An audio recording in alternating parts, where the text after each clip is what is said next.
All right, we're rolling. Episode 15. We are back.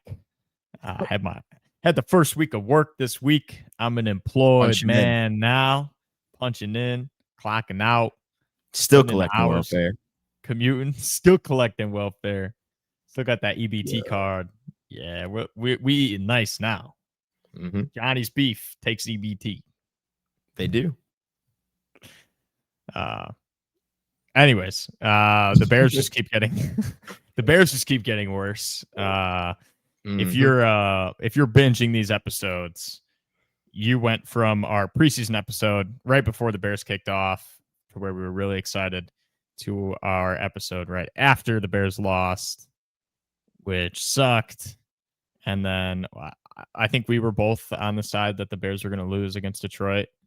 I don't think we thought it was going to be that bad. It was horrible. What the problem is, we just keep going up against the offensive player of the week. It's not really our fault. Yeah. You know? Who was it this week? You're just balling. Was it Goff? Yeah, it was Goff. He had 5 tutters. Yeah. And Roquan was the defensive player of the week. He cost so much money, though. He cost a lot of. Don't forget how much he cost. Yeah. He costs about a Tremaine Edmonds and a TJ Edwards, approximately. Yeah, that's crazy. Yeah, but this will be a pretty Bears focused episode. Not too much. Otherwise, you want to give us your thoughts on Bears Lions, and then we'll go, I guess, group by group. We'll talk about some of the good stuff. We'll talk about Caleb. We'll talk about whatever the hell happened on defense and anything else that might have happened. And the end of first half debacle, which was very frustrating. There's two kind of things that I wanted to key in on about this game. They're kind of bigger picture things. Obviously, we didn't really have a chance to win, right? But not only did we get blown out, right? Yeah, there's this thing that always happens with Bears games where, like, there has to be a moment where, I don't know how else to describe it, but you just get kicked in the nuts. Like, every single Bears game, win or lose, there's always just a kick in the nuts. And, like, this game, the Lions are driving at the end of the half. The refs fuck up a call, fuck over the Bears, give them a free play, they score a touchdown. Now, like, did we lose the game because of that? No. But it's just like, it's such an inexplainable feeling when it happens, because every single week, you can literally go back in the entire calendar from last year, probably go to the last 10 years, and you can find a time in every single game, Bears win or lose, they get punched in the nuts. You can even go to the last win against the Packers. Yeah. And it was DJ Moore fumbling on that screenplay, and it's just like, what is just doing? Like, oh, again, yeah, no, it's like it's uncanny. And another kind of thing that I wanted to touch on in this game was the Lions are kind of like not officially not the Lions anymore, but we are the Lions now. Like, we're kind of filling that void. Like, the Lions were always the team that, no matter what, it was always going to go worse for them. They were always going to have worse luck. They were always just going to be worse off. And now I think it's at the point where their culture has flipped so hard that we are that team in the division. And, like, it's funny you say that, because there's the guy who sits behind me at work is a like Michigan guy. He's a Detroit fan. And I was talking to him about that play at the end of half. And I guess it happened to the Lions a few years ago against the Falcons. It did. Where the refs messed up the call, and it went the Falcons' way. So the Lions got their little get back, and that one was even more fucked. That was Lions Falcons. Stafford's driving down, right? They have no timeouts left. They run a couple plays inside the red zone, keep moving it, get down to like the 2 or 3 yard line, or like 4 or 5 yard line, or no, I'm not gonna say it. But I think it was a slant route to Kenny Golladay, right? He catches it, rolls into the end zone with like 9 seconds left or something like that, right? Or 11 seconds, something. And they call it a touchdown on the field. They rule it a touchdown, right? They celebrate, they go crazy. They just won the game on a crazy comeback. They were down by like less than a touchdown, but they were still losing, right? Refs come back after the review, and they're like, after further review, the runner was stopped short of the yard line, or stopped short of the goal line by rule, there's a 10-second runoff. The game's over. So like the Lions couldn't even have a chance to like do anything, run up to the line and run a play or whatever, off of the refs fucking them there. And it's like, we are that team now where it's like, not only were we not going to win anyways, but we also just additionally get a nice uppercut to the junk. And it's like, what did we do to deserve this? What the hell? Yeah. It's just everything fell like so flat after that. I genuinely do think had that not happened, this game would not have gotten out of hand the way it did. I don't think it would have been 50. I think we could have kept it within at least 2 scores. It was like a damn near, I think we could have 4 or 5 possession game at the end of it all. But I think it was 4. We could have been in a position where we had the ball down 1 score with time on the clock, which never presented itself in the second half. No. Yeah, we just came out so flat. And as much as I want to pin it on one play, defensively the game plan was just terrible. Jared Goff is like literally the best quarterback in the NFL against man coverage, and Dennis Allen runs it at like the highest rate in the NFL.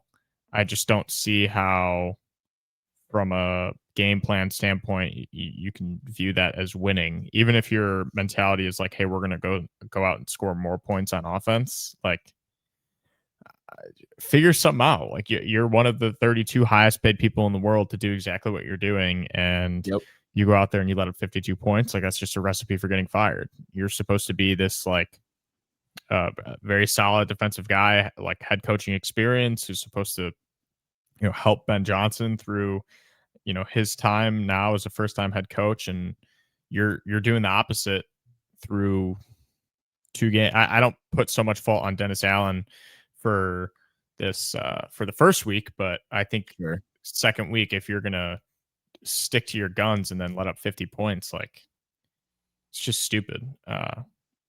We got no push in the defensive line. I don't think Jared Goff I don't think we recorded a single QB hit. Maybe a pressure or 2. Like, the 1 sack that Montez Sweat had got called back on an illegal contact, or there was like offsetting penalties or something. Yeah, it was just a nightmare. I think offensively they improved a little bit. The Caleb pick was weird. Good. That was weird. I thought Caleb looked solid for the most part. Again, some problems that you're seeing. Caleb pick was kind of the World War II plan, where it's like only 1 or 2 quarterbacks get out of that sack and have the opportunity to throw an idiotic pick. You know what I mean? Yeah. It's like, yeah, and it's weird because, like, when I watched it on the broadcast, it's like, oh, he was just trying to throw it away and it didn't get there. But the more you watch it, the more it looked like he was targeting. He was trying to keep Alameda was down there, and it wasn't even within like 15 yards of him. So yeah, no. I mean, when he throws the ball away, he throws the ball away, and he was like 6 yards behind the line of scrimmage, and he threw it like 40 yards downfield. Like, he didn't need to do that. Yeah, like, he wasn't trying to play. Yeah, there's still, I think, it's an improvement over last game, or week 1 at least. And I think you're still seeing like those flashes, that throw to Rome Odunze on like 3rd and however long it was. It would have been short of the first down, but like, it's just a ridiculous throw. It hits Rome right. Oh, the one that Rome drops. It got broken up. It was a good play from, I think, Kirby Joseph, but like, that's well, like Rome drops. It like hits. It gets jarred out on the hit, right? Yeah. Kirby Joseph gets his hand right on the football. Like, it's as good of a defensive play as you're gonna get. Yeah. Do you want him to throw that though? Yeah, 100%. 100%. That dude, that's like the one of one. That's like, those are the plays that Caleb was drafted for, like the stuff that you want him to be able to do when you need it. When you need it, Rome didn't come down with it. It's just how the play went. Those are the flashes that like keep me somewhat hopeful for the Bears going forward. But there's just too much bad. Caleb was, I think, the highest rated passer in the league this week when kept clean, which is nice. He just wasn't kept clean enough, obviously. Yeah. Offensive line penalties are still absolutely killing us, and it's just like, that's who's the biggest fault there? Darnell Wright's got a lot of penalties, but it's a coaching thing, 100%. You just comes down to being disciplined and. No, I disagree. Caleb will take the blame for it. Like he'll go out in the press conferences and say, "Hey, I got to be more clear in the huddle about what our cadence is." But at the end of the day, it's like be on top of it. Be on top of it. Yeah, no, that's definitely true. I just think like sometimes he looks a little bit weak, like motioning guys really late, and also just like they don't seem like they're always doing the right thing out there. So I don't know. I think it comes back to him too, but when it's done all right over and over again, he has to obviously have the majority of the blame, I feel like, because you have to figure it out. Yeah, but the problem is it's not only Darnell Wright. Like there are other guys who are making the same. But in terms of like, he probably is like 40% of it. Fair? Yeah. And everyone else is kind of equal. Yeah. I will say Braxton doesn't really false start, I guess. No, yeah, he's good. Like he's good. He's that. really good until the ball is snapped. Like sometimes he's like unbelievably late to actually start the play. He's like the reverse false start. So maybe he's overcompensating. I don't know. Mm-hmm.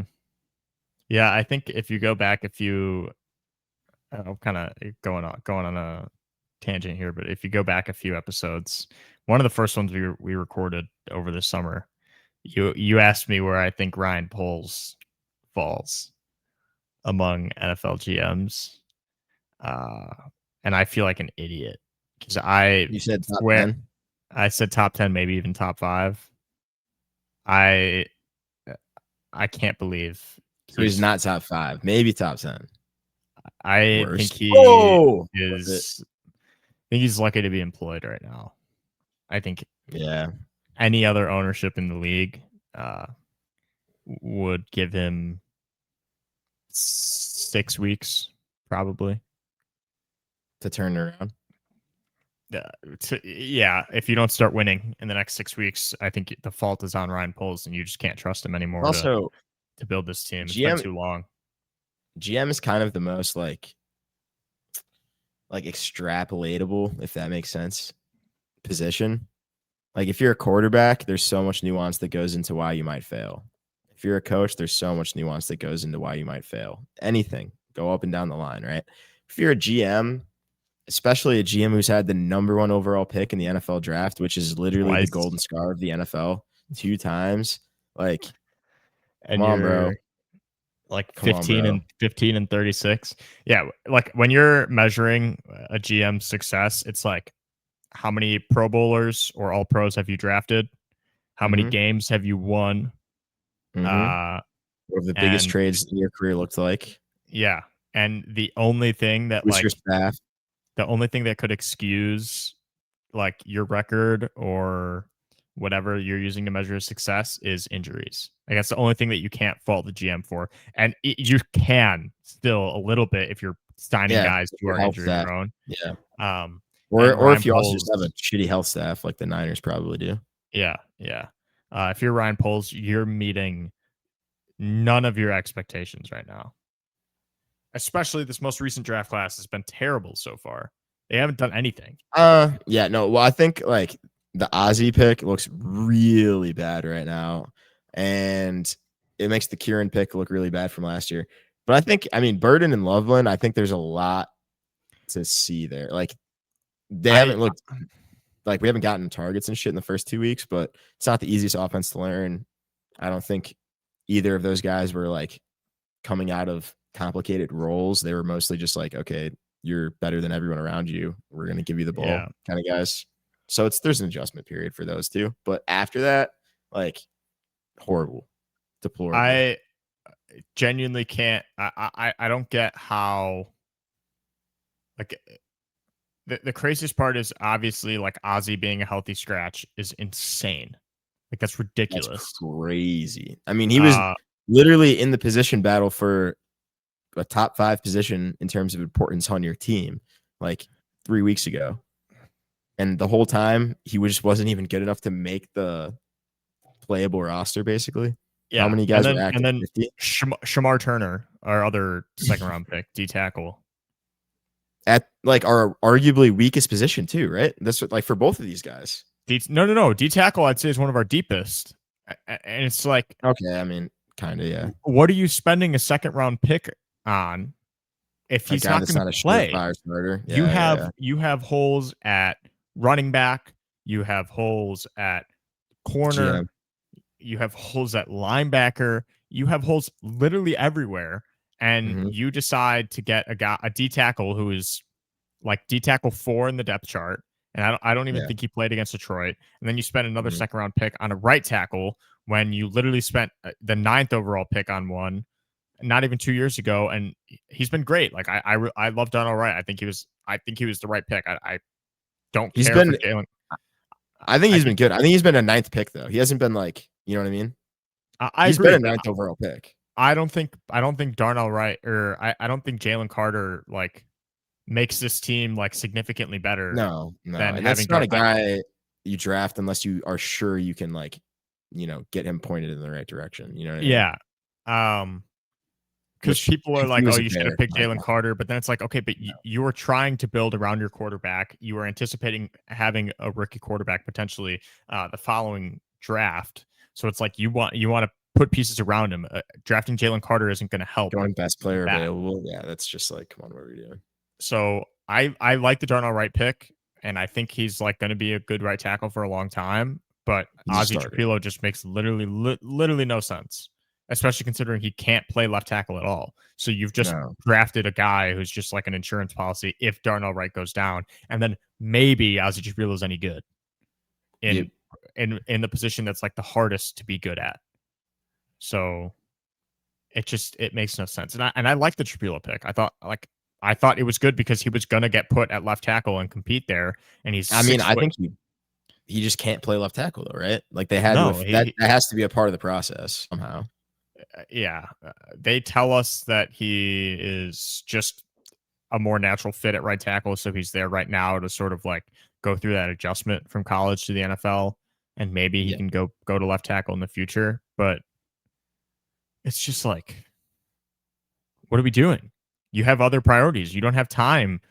You like you don't have time to draft guys that are just not going to play and like maybe have some semblance of an impact on your roster. Yet we give Ryan Poles a 6-year extension or whatever the hell it was. It was just a poorly timed extension too. I'm not like, even at this point when everyone's out on him, I'm not feeling great about him, but like he still has time. Like he still has time for this to turn around, and it doesn't look like it will, but there's a world where Ozzie figures it out, can play left tackle or whatever. Monangai looks like a steal. Burden's a star. Loveland's a solid tight end, and it looks okay, and we're doing fine, right? But the Ryan Poles things that are like really sticking out to me, and it's kind of, I guess, in a post Tyler Dune or Dunn world, because his hit piece was like mainly on Poles. His big in that article, it was like big about like just the draft process, which I don't hate picking Caleb there, and there's stuff in there, whatever, but Ryan Poles does come off as a little bit of an arrogant guy who looks a little bit too much into the media and like what people are saying. And I feel like I am kind of noticing that kind of side of him a little bit. Yeah. Well, I got to take my sweatshirt off because the Bears are getting me literally heated. Oh, shit. Literally Oh, heated. shit. Thirst trap. But yeah, I mean, I just don't really. It's hard for me to root for Ryan Poles, I guess, at this point. I don't know what he can really hang his hat on. His worst decisions are by far worse than any other GM I can remember the Bears really having, which I guess at this point is only really Pace. But like his lows are really bad. That's what I would say also about Poles. Like really bad. Oh, dude, they're fucking terrible. I mean, you could probably say that about every GM, and we're just Bears fans, and we know what Poles' lows are. But like Velus Jones, Chase Claypool, like they're definitely more like magnified than a lot of the other guys who get slack for bad picks. Like Howie Roseman, like obviously like picking Jalen Reagor over Justin Jefferson is terrible, but like that's the only thing you hear about Howie Roseman because otherwise he's excellent. Yeah. And whereas Ryan Poles is not excellent elsewhere. It's also like the being an offensive lineman and not really seeming to know how to draft offensive lineman thing. Like that's it. That's the position he should be strongest at, I guess. And then it's like the Mahomes thing, and like, does he get like how much credit does he deserve for that? I don't know. It's just I don't know. It's seeming more and more like because he was hired at what age? Do you have any idea? Like Poles? 30, 37 probably, something like that. Something like that, right? Maybe so like for to be hired that young, you would think that they were like A, sought after, and B, like pretty like credentialed, like, and he was really neither. Like, I don't know. It just seems like for a guy that's had 2 number 1 overall picks, there's just nothing to hang your hat on. It's looking tough. Yeah, it still could turn around though. It still could turn around. Yeah, the extension really upsets me. But the thing is, like, the thing with that is, like, I would have fallen for it too. Like, like my assumption is that the rationale behind the extension was we're going to be good going forwards. Lock down Ryan Poles at the cheapest point possible, which is just like sort of that does make sense. Which is sort of just like how the Bears have done it, or like at least we'll try to do it because they're pretty like cash strapped from an ownership standpoint. Sure. So I like if I was George McCaskey, I probably would have made the same decision of extending Ryan Poles before you maybe start off like 4-1, 5-1, and Ryan Poles is like, okay, well you need to pay me top dollar because I did this for you, I built this. But if you are any other ownership group in the NFL and it doesn't matter whether you have to pay him top dollar or you can get him on a cheap contract, you could have afforded to wait the few weeks, see how your team actually is, if you're going to be good or not, and then make your decision. So it's also like if you're going to be good, then like money is not going to be like the first thing you're worrying about. So like you can give him a little bit more. I don't know. Doesn't totally make 1,000% sense, but to me, but I totally see the perspective. I just like, I don't know. It feels like a little bit of a lack of process, I guess. 100%. That's absolutely what it is. It's absolutely what it is, and it's been that for, it's been that for damn near 40 years. Like for Pretty longer much, than yeah. we've been alive. There's just like, no playbook. Yeah. No, it's so bad. It's like literally so terrible. And it's I feel like an idiot for buying. Like when we brought in Ben Johnson, I was like, okay, like this is it. Like we made it past the worst of it. Like we're in the clear now. We finally did it right. Like that it gave me hope again. Like I thought like, okay, this ownership's not afraid to like spend the money on the coach and getting the right guy. And I still think Ben Johnson is the right guy for the organization. I don't think the move was bad, but like it definitely made me put too much faith in ownership to continue to make the right decisions without like having the dollar sign in the back of your mind like influencing your decisions. Yeah. But I do think like Ben Johnson is kind of the like the serum. He's like instead of like the ugly duckling, he's like the beautiful duckling. Like any problem that the Bears have, you could kind of look at Ben Johnson and be like, well, there's a good angle here. Like with Ryan Poles, Ben Johnson very much either thought this guy isn't going to affect my winning chances, or like, in other words, I can win with this guy, or he thought like we can get a new GM. That won't be a big deal. Like either of those thoughts would lead him to come here, right? Along with having like Caleb and just the opportunity of Chicago. Yeah, it really like it does make me question what Ben Johnson's like view of Ryan Poles was. Like, as much as I believe Ben Johnson is a good football coach, like, does he also not have an eye for who a good GM is? Because that's not a good thing. Because if Ryan Poles does get fired, Ben Johnson is going to have a lot of say in who the next GM is going to be. And if Ben Johnson ends up bringing in another Ryan Pace 2.0, then like we're screwed anyways. Yeah.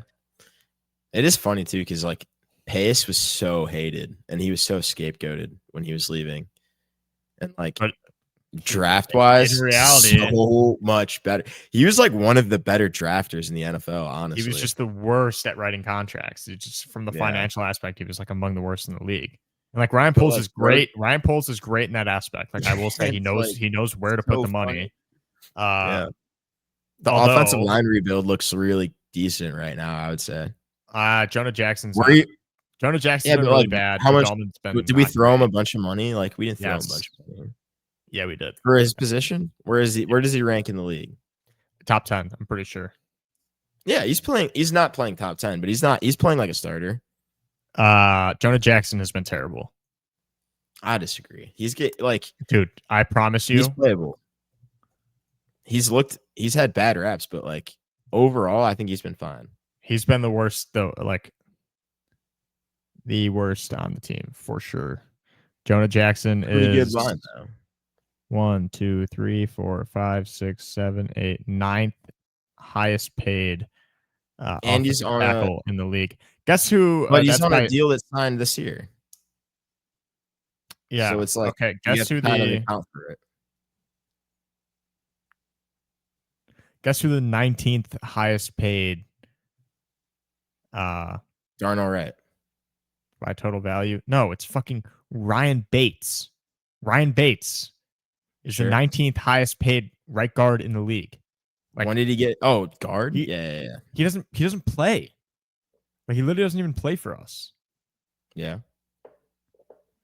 It's just like it doesn't make any sense. Jonah Jackson has been terrible these first 2 weeks. I think if 47 PFF grade. 79th out of 88 guards in the NFL, and he's making the 9th most.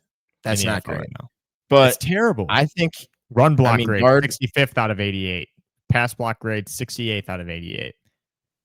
So those are both higher than his overall, which is PFF seems to be slanted against him. There's an anti. No, it's because everyone else who has like a 68th out of 88 like run grade has like a 40th pass grade, so they get boosted. But Jonah Jackson just so happens to be terrible in both aspects. So far, for sure. I just don't hate him because he's worked in other systems. He's a Ben Johnson guy. But he's worked in other systems at left guard. He didn't play right guard. He has no career snaps as a right guard. But why are we paying a guy the 9th most money in the league at a right guard position if he's never played there before? I don't know. I mean, maybe we didn't think he was going to play right guard. I guess we kind of had to know that. I'm pretty sure we brought him in after Joe Thuney. Yeah, we did. And Joe Thuney was going to play left guard. Joe Thuney, honestly, probably would be better. It would probably be better if we switched him. He could play anywhere. He can. He played center. But the point is, Ryan Poles, the process is not good anymore. He should have built the offensive line a little bit better. But I think that's still something that you could say he's done pretty well. Yeah, I think the offensive line has improved. Yes. And I think he paid the right guys. I think Jonah Jackson minus Jonah Jackson. That's going to bite you in the ass. Drew Dahlman has not been great either. And he's like the highest paid center in the NFL right now.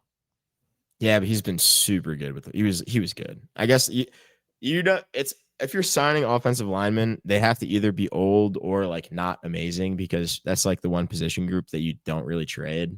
But ideally you can draft them, and he can't. Right, we can't do that because our guy's a bonehead. But there's I don't know. I think if we're looking at the Lions film, at least the glaring truth is that DeAndre Swift is like the worst running back in the NFL.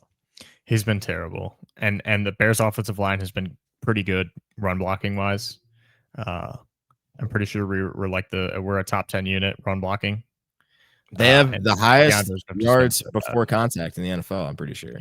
I think that is, I think that's the stat I was trying to reference. And I'm pretty sure they have like the third lowest yards after contact or like total yards. Like it's just crazy. And it's like, again, why didn't we do more to address running back? Instead, we drafted Ruben Hippolyte, who was projected to go undrafted, didn't even get a combine invite. Zay Frazier isn't playing this year. But he like has some weird shit going on.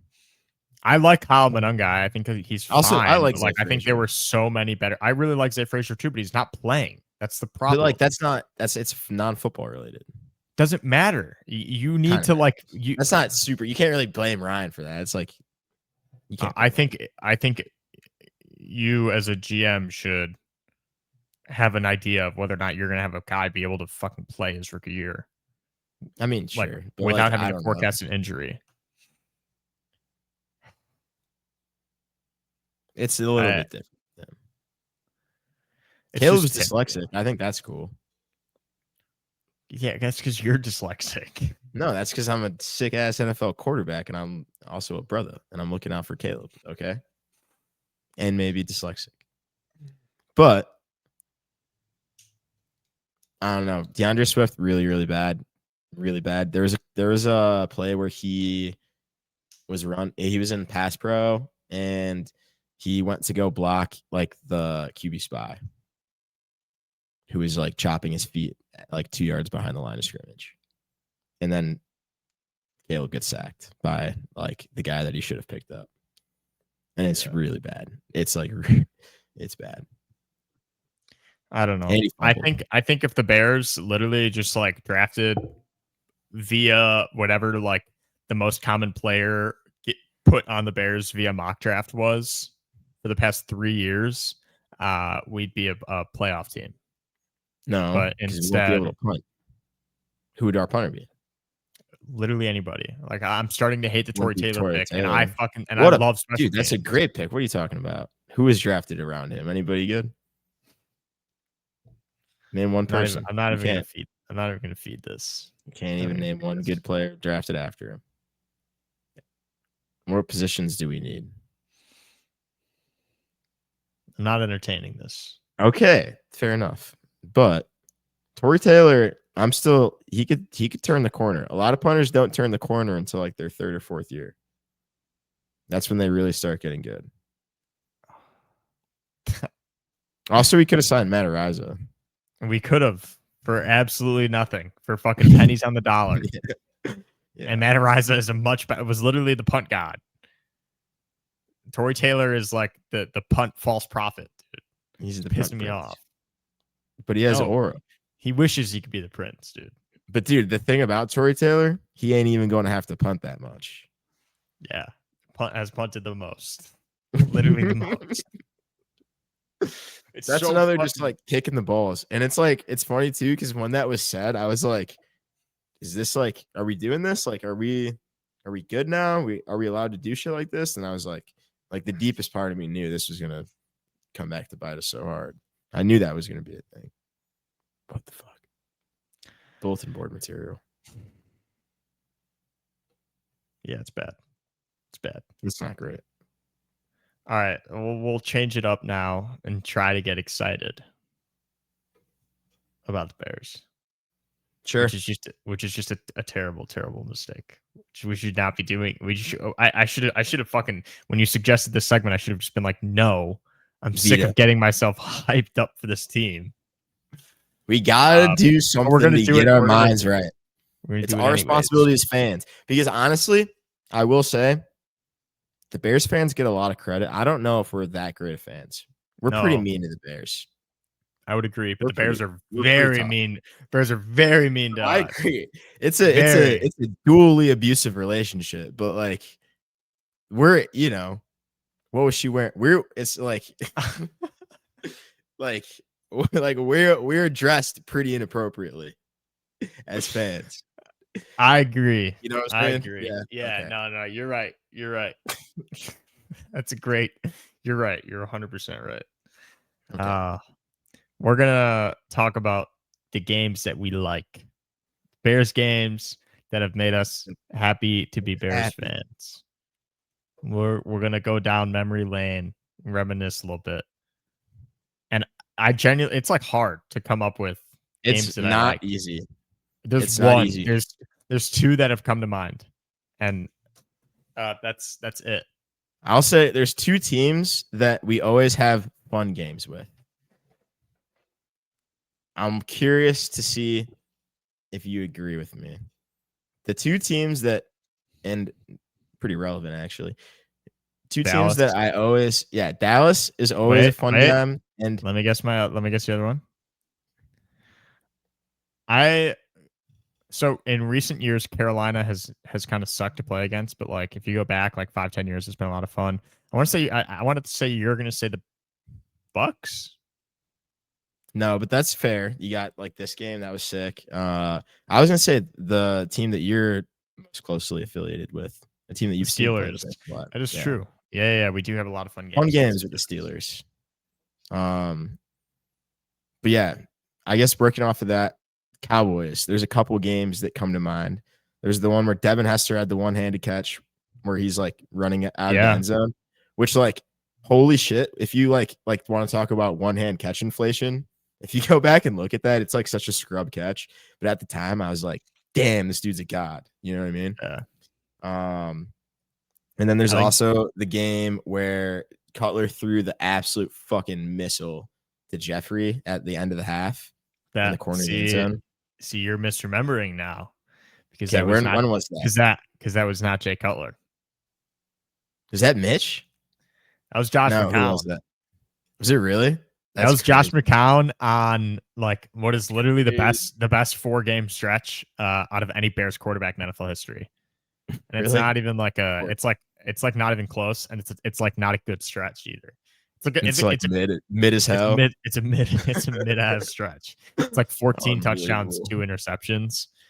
And hey, that's what Caleb's had in his entire career. There are guys that do that like every single season. For sure. But yeah, that is the game I had in mind that I was going to cite. That game was really fun. So, and then Bears, also Cowboys, the Justin Fields ones that we lost. That one was pretty sick too, with the orange jerseys. Yeah, we scored like a billion points in that game combined. The fourth quarter in that game sucked. They got away from. There was like a play where like Micah Parsons scored a touchdown. David Montgomery fumbled. Micah picks it up. Justin Fields jumps over Micah, so he's not down by contact, and then Micah gets up and runs it in for a touchdown. And now he's a fucking Green Bay Packer, which again is like kicking. We're supposed to be talking about good things. Yeah, there was good things. That game. Bears Cowboys. That game was awesome. So I got it pulled up. 45-28 was the final score. It was a week 13 or week 14 game. It was like a Monday night game too. It was prime time. I don't remember if it was Monday or not, but it was cold. It was a very cold game. Really? I remember them talking about the temperature. I want to say it was real feel was in the negatives, and Josh McCown just came out and dominated. Brandon Marshall had an absolutely sick little crackback block on, I think it was Sean Lee. Yeah. Who's the same guy that got clipped by Golden Tate? Golden Tate, yeah. I think it was Golden Tate, one of the Seahawks receivers. Points to his back. Yeah. So he's just like, dude, just running around blind, just getting crackback blocked all the time. Yeah. Josh McCown had like a diving, like rushing touchdown where he like does like the John Elway helicopter spin. And then like one season later on the Browns, he does it again against the Jets, but fumbles. Nice. But fumbles against the Jets. Yeah, nice. That was a fun game. But yeah, the Alshon Jeffrey play at the end of half, I remember watching that, like sitting on the couch with my dad and watching the review. No, it's not a missile. It's like a rainbow. It's a lollipop, but like it's like a heat-seeking missile. It is a dot. Like it actually is the most probably like top 3 Bears throws I've ever seen. It's like that, like the Marquise Wilson. It's like Jay Cutler is versus the Chiefs in Kansas City, and Jay Cutler just drops it in the bucket to Marquise Wilson. He wears number 10. Yeah. And then it's the same game. The Tariq Cohen pass against the Giants. That's a good one. What other games? There's the Bears Lions around the same time, 2013 ish. Maybe it was a little earlier. Bears are wearing the orange jerseys at home. Devin Hester has that punt return where he drops it initially and then picks it up, takes it up the left sideline, tight ropes it, cuts it in last second. Yeah, takes it in for a touchdown. And then we had pick sixes, and I think back-to-back Matt Stafford throws. Tim Jennings and Charles Tillman both scored. That was like it's just like, to me, the quintessential Bears game. Do you want to know an aura moment? There's a kid, Chris Coleman. You maybe know him, Cowboys football legend. But that game was on during our end of the year football party, and he was getting like the coach was giving him his flower. Like the coach gave every kid their flowers, and like he was getting his flowers when Devin Hester took that play back, and it was like everyone was like, "Yo, Coleman's like Hester," and it was like kind of cool. It's kind of sick. Pretty big aura moment. That's pretty cool. I had a big aura moment. Cowboys, first year playing Cowboys, when we made it to the chip, and I was like, I'm gonna have my Hester moment. Return the opening kickoff. But we lost the coin toss, and they elected to receive. So we got the halftime kickoff, and I took that shit to the crib. I had my Jacoby Jones moment. Rest in peace. But, rest in peace. That was sick. 108 yards, longest play in Super Bowl history, I want to say. Mm-hmm. Something like that. And he has a cool celebration. And didn't he score the other touchdown that game where he where he falls, doesn't get touched, spins and jukes. Yeah, intentional fall. I've talked about this on deep passes. The intentional fall should be used so much more often. If you're tracking a ball over the shoulder, reminds me of another Bears game. Bears Panthers, Mitch's rookie year. Eddie Jackson scores the two touchdowns a year after breaking his leg. The deep ball from Mitch to Tariq Cohen. If you remember this, Tariq Cohen falls, but is not touched down by contact, and then I'm pretty sure runs a different touchdown. But they ended up calling him down by contact. Yeah. Also, like Eddie Jackson, so fucking good for the Bears in that stretch. But like both of those touchdowns that he had in that game were like so fucking lucky. Like I will say that. The fumble, it's the fumble kicks around for and like six people touch it before it's him, and then by the time he picks it up, he's walking in the end zone basically. Like the pick six is pretty impressive though. He catches it they're both great full speed. Yeah. Like the pick six, the ball goes like 30 feet in the air, and it's like, well, someone's coming down with this, and then to catch it at full speed, that's insane. That was against Cam too. Crazy. Yep. Yeah, it was Cam's last year in Carolina. You kind of mentioned this, but the Tampa Bay game, the Mitch game. Yeah, that game has unfortunately a big ass. Very deep lore. Very deep lore. Yeah. Very deep lore. And also it's kind of a red herring in general. Like, were you still at Sebastian's? You watched it at Sebastian's that day? So we can get into it, I guess, right? Conspiracy explain the get your conspiracy hats. Michael tells all. It was September 29th. It was the day after. Yeah. Get the text on the screen. Yeah. It was the day after our junior year homecoming, Rolling Meadows High School. Crunk. Excellent time. Sebastian's parents are out of town. We spend the night at Sebastian's. We have a good time. You know, what you do, homecoming. Yeah, come on, party. as you do as a high schooler in Arlington Heights. So yeah, we were up late having a good time. We were in the shed at one point at 3 a.m, and then we got locked in the shed, which is crazy. Everyone else was asleep. Shed locked from the outside. Conspiracy. We were like, exactly. It was the signs. It was the signs. They were telling you. That's besides the point. Already an angel. Yeah. But the next morning we go out to get some lumpkin pancakes, some asua, some I don't even know what else is on that menu. Chick nude. We went to like a breakfast spot, and there was a whiteboard with all of the specials, whatever menu items, and we just started like erasing letters on the whiteboard and like making our own words. It said like "come" really funny on the board. It was hilarious instead of welcome. Yeah. And then we left. And then we didn't yet. They were we were 30-minute wait. Like we're sitting in the lobby, like wearing fake mustaches. Like just pictures on we decide not to even like eat there. And did we go anywhere else? Like I think this is where everyone parted ways, right? Yeah, so I don't know. I think I don't even know if we ended up getting breakfast, but no, so basically me and you ended up back at Sebastian's. We wanted to watch ball. We wanted to watch the Bears game. As you might have guessed by us, having started a Bears podcast, what is it? It's been fucking 7 years now. 7 years in the future. It's Mhm. fucking insane. Yeah. So whatever. We go back and watch the Bears game, and we're having a Good wonderful Bears time. game. It was a great Bears game. Mitch hooked up with Trey Burton on a deep ball. They came out Wide in like open. a 2 quarterback set with like Chase Daniel at running back and hit Taylor Gabriel on a jet sweep touch pass. I want to say like all 6 touchdowns were in the first half. Maybe it was 5. It was an awesome game, and 2 incompletions. Yeah. yeah, and this was against like a Crazy. 3-1 Bucks team. Like the Bucks were thought to be good. It was a little led by some Fitz magic. And then we were like that game with what's his face? Deshaun Jackson, where they had like Deshaun Jackson had like 200 yards week 1. Yeah. Something So yeah, we're just sitting there watching us. About half of us are watching the game, half of them are out and about. And somewhere at some point we're like, oh, it's kind of it's been a while. It's been a while. Where's everyone at? We're firing off texts in the group chat, like, oh, what's going on? Where y'all at? And I think it was Alex who was just like, it's fucked. It's fucked. We got into a car crash. It's fucked. And then we were just and then we thought all our friends died.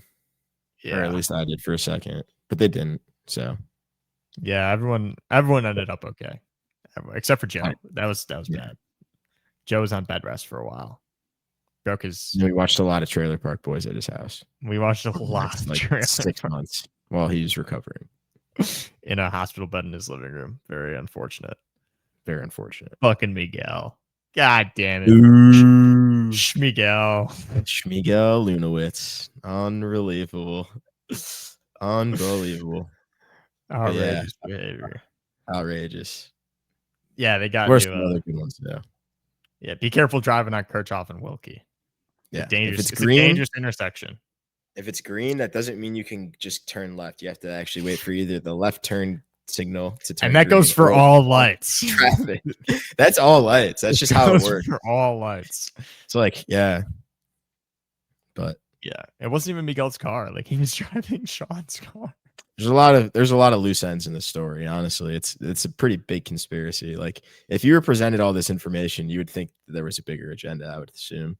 But yeah, pretty fucked up day that will be infamous in history on my Snapchat, telling me that it's the anniversary every year. So it's like, yeah, because I just get like a 7 years ago today, and it's like no, I get like a picture of like Sebastian's TV, and it's like Mr. Trubisky, first Bears quarterback to throw for 6 touchdowns, and you're like, I'm like, oh shit, this is like right before. This is right before we found out. Calm before. Tough. But it was a great Chargers game. Monday Night Football. That was fun. Zach Miller, one-handed touchdown. Yeah, that one came down on the wire too. I want to say that was that kind of a comeback. The lead. Speaking of comebacks against actually just kidding. It's an NFC team. Speaking of comebacks against teams that involve the one-handed catch, 49ers. You're talking about the Brandon Marshall? Yeah. He had three touchdowns that game. Chris Conte had a diving interception. That was Chris Conte's diving interception is a top 3 Bears play that I've ever seen. It might be the best interception I've ever seen in terms of aesthetics on TV, because the way that the camera is shot on that play, like he enters the frame, like the same frame that he picks it off, and it just looks like he jumps through your TV. It's unbelievable. Yeah. He's only on the screen for like a fraction of a second. It's one of the most impressive. It's so impressive. It is so good. But every time you think of it, it's just a fucking kick in the nuts because Chris Conte blew the coverage against the Packers. Yeah, Chris Conte's top 3 plays of all time are the blowing coverage against the Bears. Like top 3 most infamous are the blowing coverage against the Bears, the awesome interception, and then I think it was Heath Miller that just like made him taste earth. I think it's like just Zach Spaeth. Maybe it's someone else. Oh, it's Vance. It's Vance McDonald. Vance McDonald. Yeah, it's Vance McDonald. Makes him taste fucking paid or taste gridiron. That play made me happy. That was pretty awesome. A little bit. But should we get into stay on the topic of Bears Cowboys and get into this week's matchup? Yeah, real quick. Bears Seahawks. We had a really sick comeback where we had a field goal late, and also Bears Seahawks. We played them in the playoffs a couple times and won. Which Bears Seahawks comeback are you talking about? It was a color era game. It was a weird game. Like, we got the kickoff back, needing a field goal to tie the game with like 25 seconds left, and he hit like a pass to Jeffrey, I want to say, like, to get the ball into field goal range. I know which one. Yeah, I know which one you're talking about now. Then we won it in overtime. That was a pretty hype game. It's a cool game. Hold on, Pico's at the fucking door, banging. I'll be back. Hell yeah. You got bitches at the door banging for you. I understand. If you look behind Michael, you can see the Devin Hester poster of him taking the opening kickoff back in the Super Bowl against the Colts. It's a pretty sick Bears moment. Shout out to all my Bears fans. If you're listening to this podcast, you should consider being a Bears fan. What? I don't even think he was talking to me. You didn't cover the mic that time, so we could hear you. I also went back and watched, and you could hear me just fine. Yeah, it's like it's not even on the mic. Yeah, true. You convinced me that it was effective. I really did think it was. It was not. That would have been really funny if that affected your career. Yeah. You're like, wait, what are you guys talking about? I say something outrageous, but I cover the mic, and I'm fine. What the fuck is this guy? No, you guys don't know. If you cover the mic, you can't. Just turns it off, basically. Yeah. Bears Cowboys. Yeah, Bears play the Cowboys 3:25 at home. Bears final score prediction. They opened up as favorites. They're no longer favorites. Interesting. I think it's gonna be a shootout, so I think it'll be a fun game to watch. Agreed. I don't know if we win, to be honest. I don't think we will. And this game comes with like an automatic kick in the nuts because we're playing Flus. And like anything that they do, that's happens, good, bro. It's like we should. Yeah.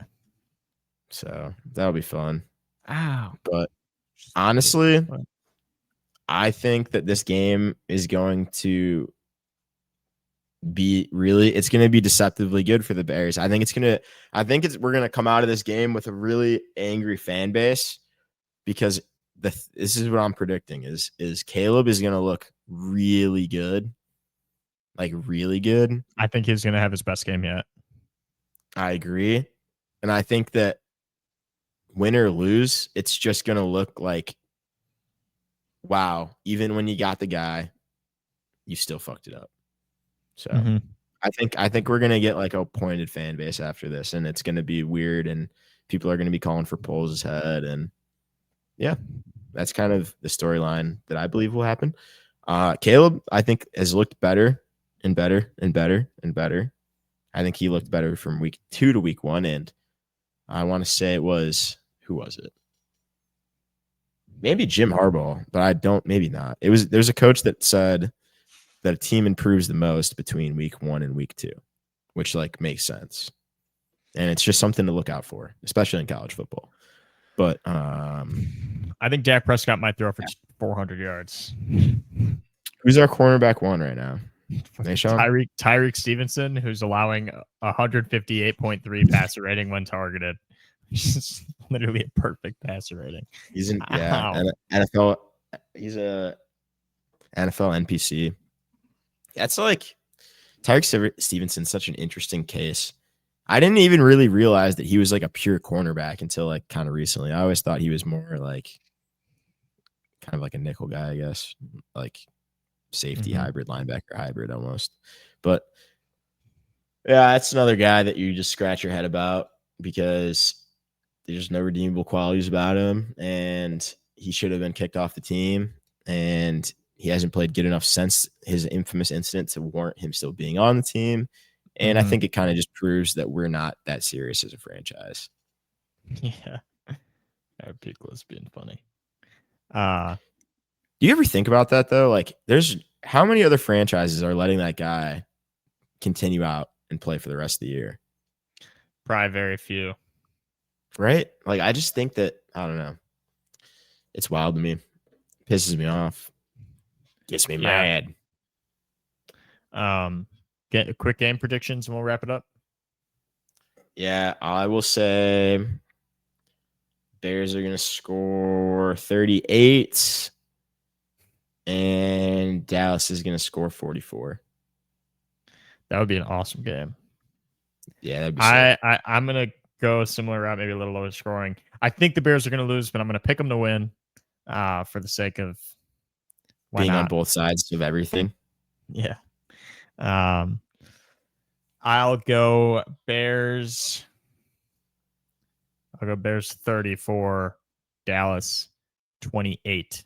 Comes down to the wire. Dallas gets the possession late, and they drop it in the end zone. It's not a Bears win the game. It's a Dallas unfortunately loses the game. All right. Who do you think? Do you think Rome is going to have a really good game? I guess I want to talk about Rome a little bit.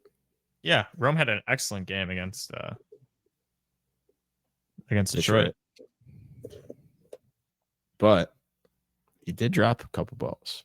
The one at the end, I'm not even talking about. That's not even really his fault. But he had a couple drops. I don't think he did.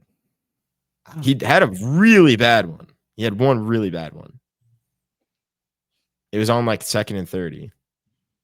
Are you talking about the one where it hits him in the hands?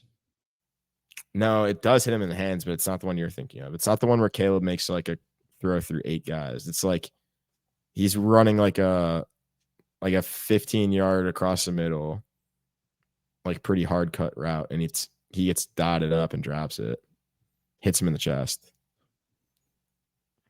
I can't remember the play exactly, to be honest. I'm trying to find if it's got any of his stats, like advanced stats, but Piqua. He was good. I thought DJ, there was like the comment about players not trying when they don't have the ball. People seem to be thinking that's DJ. Not so sure. I don't know. I feel like DJ looks so good. Rome he needs to be a little bit more QB friendly. He has 2 drops this season, which is not great. It is not. But I don't know if they were kind of a recurring problem too. I don't know. People are. I think that people are a little bit too quick to give Rome his flowers after this week. Not saying he didn't do great. Maybe having him on my fantasy bench doesn't help, but I just think like he's playing. I think the same thing is true about Darnold Ray. I think they're playing like 9th overall picks. I think Rome has still got to come into his own a little bit. Yeah, I would say Rome's playing a little bit below a 9th overall pick right now, honestly. I disagree. He's not playing bad. Leading the league. He's tied for the league lead in touchdowns. He's top 10 in receiving yards. 3 through 2 games. I mean, he's top 10 in receiving yards. I think he's going to have a great year, and I hope so. I think that he's playing at best. Like I will not stand for any. Who's leading the league in touchdowns and receiving yards? I don't know about receiving yards. Piccola. Malik Neighbors. Okay, Malik Neighbors was drafted before Rome Odunze. Oh, that's my point. So how the hell were we ever going to, we weren't even going to get the chance to draft Rome Odunze.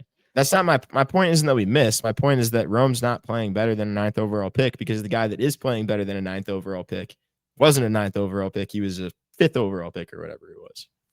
Okay, but it's not to discredit Rome for any reason. If he's I'm just saying that we don't need to pretend like Rome's being amazing when he's kind of being what he's paid to be right now. I think he's good. I don't know. I think he's. I'm very pleased. I think he's the one bright spot of this season so far. I think Caleb's been fine. I think Caleb is definitely not playing like a number 1 overall pick. That's for damn sure. You could say that. But I mean, quarterback is so different. You fucking receiver is the easiest position. You have no fucking backbone, dude. I have no shame. But I mean, there's how many number 1 overall pick, how many top 10 overall pick receivers have sucked? Can you name Marvin one? Harrison Jr. kind of fucking sucks. No, he's pretty good. Can you name any top 10 wide receivers that have sucked? Fucking Kevin Sucked. fucking White. There you go. I'm pretty sure I can think of 2 more, but yeah, receivers pretty usually hit. Yeah. All right. I think that's a good place to wrap it up. At about exactly an hour. You got a desk item?